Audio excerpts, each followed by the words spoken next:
Kafilayan Hydroponic Farm started actually in 2021.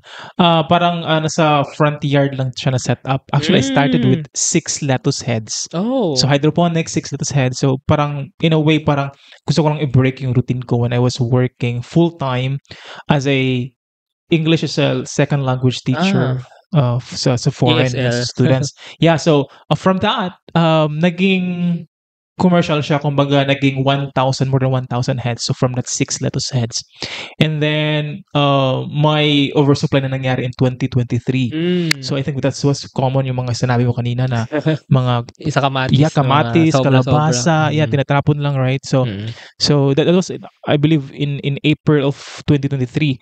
And then kami na actually oversupply din kami. So I and my brother nag-isip kami na okay, andyan yung mga vegetable chips, no, na sumusikat. So I said, oh, why not make this into chips? Wala pang sa market. So right, so yun yung ginawa namin, and so that's why meron tayong lettuce chips ngayon.